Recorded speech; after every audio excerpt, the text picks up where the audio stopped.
പൊന്നാനി നിയമസഭാ മണ്ഡലത്തിൽ ഇടതുപക്ഷത്തിന് 8% വോട്ട് ചോർച്ച. 41.61% വോട്ട് ലഭിച്ചത്. പൊന്നാനി നിയമസഭാ മണ്ഡലത്തിൽ ഇത്തവണ LDFന് കുറഞ്ഞത് 8.19% വോട്ട്. ആകെ 1,61,980 വോട്ടുകളാണ് ഇത്തവണ സാധുവായിട്ടുള്ളത്. നോട്ടയ്ക്ക് ലഭിച്ച വോട്ടുകൾ ഉൾപ്പെടെയാണിത്. ഇതിൽ UDF സ്ഥാനാർത്ഥി KP നൌഷാദ് അലി 80,674 വോട്ട് നേടി 49.8% വോട്ടർമാരുടെ പിന്തുണ സാധ്യമാക്കി. LDFന് 41.61% വോട്ടാണ് ലഭിച്ചത്. 67,407 വോട്ടാണ് LDF സ്ഥാനാർത്ഥി അഡ്വക്കേറ്റ് MK സക്കീറിന് ലഭിച്ചത്.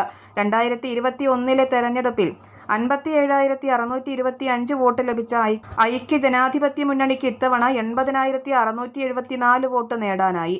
കഴിഞ്ഞ വർഷത്തേക്കാൾ 23,049 വോട്ട് UDFന് അധികം ലഭിച്ചപ്പോൾ 7,267 വോട്ടിന്റെ കുറവാണ് LDFനുണ്ടായത്.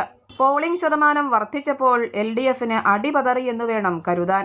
2021 69.33% വോട്ടർമാരാണ് ബൂത്തിലെത്തിയത്. ആകെ 1,32,225 പേരാണ് അന്ന് വോട്ട് ചെയ്തത്. ഇതിൽ 44.24% പേരുടെ പിന്തുണ LDFന് ലഭിക്കുകയും 38.51% വോട്ടുകൾ UDFന് ലഭിക്കുകയും ചെയ്തു. 11.23% വോട്ട് NDAക്ക് ലഭിച്ചു.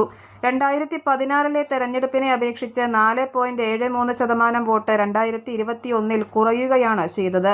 എന്നാൽ 2021 വോട്ടിംഗ് ശതമാനത്തെ അപേക്ഷിച്ച് 4.9% വോട്ടിന്റെ വർധനവ് ഇത്തവണ ഉണ്ടായതോടെ UDFന്റെ വോട്ട് വിഹിതം ഗണ്യമായി വർദ്ധിച്ചു. ഇടതുമുന്നണിക്ക് കുറഞ്ഞ വോട്ടുകളിൽ മഹാഭൂരിപക്ഷവും പരമ്പരാഗതമായി ലഭിക്കുന്നവയാണ്. കാലങ്ങളായി LDFന് ലീഡ് ലഭിക്കുന്ന മേഖലകളിലെല്ലാം ഇത്തവണ പിന്നിൽ പോയി. ഇടതു കോട്ടകളായ ഈഴവത്തിരുത്തിയിലും തീരദേശത്തും ചരിത്രത്തിലില്ലാത്ത തകർച്ചയാണ് ഇടതുമുന്നണിക്കുണ്ടായത്. പൊന്നാനിയുടെ തെരഞ്ഞെടുപ്പ് ചരിത്രത്തിൽ UDF നേടിയ വലിയ ഭൂരിപക്ഷമാണ് ഇത്തവണത്തേത്. Crescent English School, run by Al-Rafa Islamic Center, recognized by Government of Kerala, Marancheri, Malappuram, Kerala.